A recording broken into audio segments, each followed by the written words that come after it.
Afternoon, guys. What you all saying? Pro 7, Max on either side. We'll set an embargo partway through for 10:30 this evening. Simon? Hello, Pep. Good afternoon. Hope you're well. It's been 7 days, or will be 7 days, from match to match, and I think that's the longest gap that you will have had between games in this calendar year so far, which says how often you've played, I think, as much as anything. So what benefits are there of that? What have you been able to do maybe with that extra time that perhaps you wouldn't have done? If we win, will be benefit. If don't, will not be good. So yeah, you have more time to rest, to training more. Yeah, fine. And have you had time for extra meetings and things like that? Or? Less meetings than ever. Just training.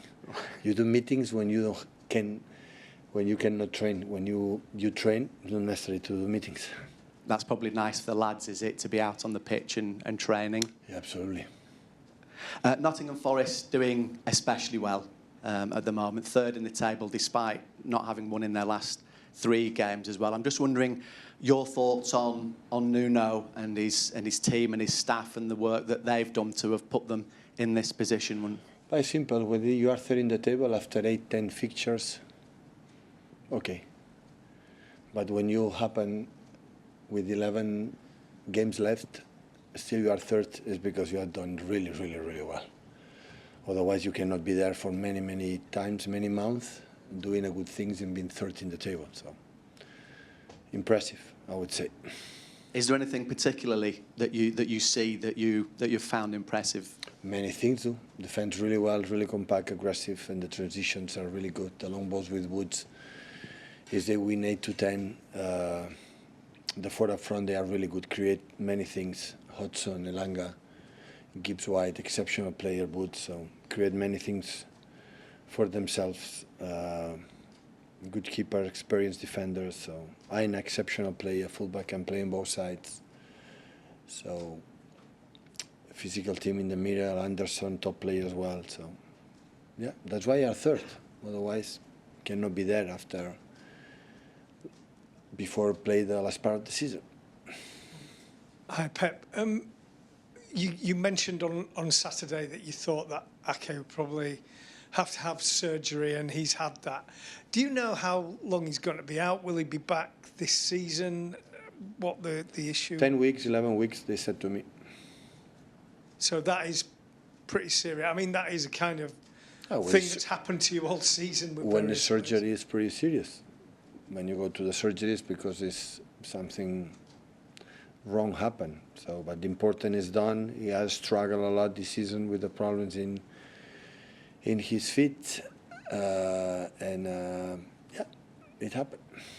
There's been some more pictures of Jack Grealish this week, and do you kind of feel sorry for him in a way, because he's so recognisable, he seems to be someone who attracts attention. So maybe a picture is painted of him that might not be the reality, or is that just something that players have to deal with in this day and age? He's so famous. People follow him, yeah. Nothing to comment. Hi, Pep. How does the pressure feel at this stage of the season compared to in previous years when obviously you've been fighting for the title? Pressure is always there. In the big clubs, the pressure is always there. You have to press yourself to do your best. It doesn't matter what you are playing for. Does it feel different to its previous years? Yeah, we have a long week. The previous season in the States never had long weeks. So, yeah, it's a little bit different, but accept the reality. The reality is try to finish the top 4, and tomorrow have an opportunity to stay third in the table and climb and secure this target.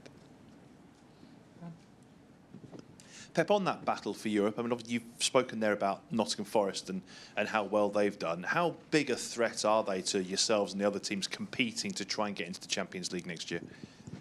Yeah, there are many clubs, many teams, many clubs fighting for this target. Everyone want to be in the Champions League next season.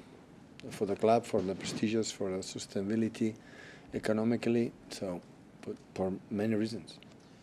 on the financial side, I mean, we've spoken about what it would mean for you here, obviously, and the importance to the club of getting in the Champions League. But for other teams too, it feels like it's the one thing that can be the gateway to other teams getting that extra revenue, which means they can then improve their squad to challenge at the top. How necessary is it to be in the Champions League, to be challenging at the top? So it will not be the end of the world. So we want to qualify for the Champions League, but if it doesn't happen, it's because we have not been good enough and the other teams deserve it. So in knockout stage, in the Champions League, in the FA Cup, you know, I would say the uncertainty part of this particular game always is involved, can be decisive, but in the Premier League, in 38 fixtures, it's fair enough. You know, the results finish. So we are in the position that is not ideal, but is not bad enough, and is in our hands, and we are going to fight for that. And can I just finish by asking you about the new players that you signed? Because you spoke about them after the game. You thanked the board, I think, after the Plymouth game for them arriving and joining your squad in mid-season. Obviously, with Nathan being out, the likes of Manu and John being out, and the fact you've been able to sign those reinforcements, I just wondered how, now they've been here 6 weeks or so, how they're integrating into the squad, particularly the defenders, and also your systems. I mean, what are you seeing from them now that perhaps you weren't seeing 6 weeks ago? How are they developing? How are they working with your group? Okay, the impact on Kusanov was really, really good since, I want to say for the first minute what happened against Chelsea, but since then it was really, really good. And Victor played really good as well against Plymouth. And yeah, now some central defender from the academy is coming to training with us, because with the absence for the three central defenders almost until the end of the season, maybe in the World Cup we'll be ready, but maybe in the last 1 or 2 games. But when we're talking about 8-10 weeks, so it's a lot of time. So yeah, we are lucky that the club took the decision to bring someone instead to do it in summer right now, otherwise we'll be in trouble.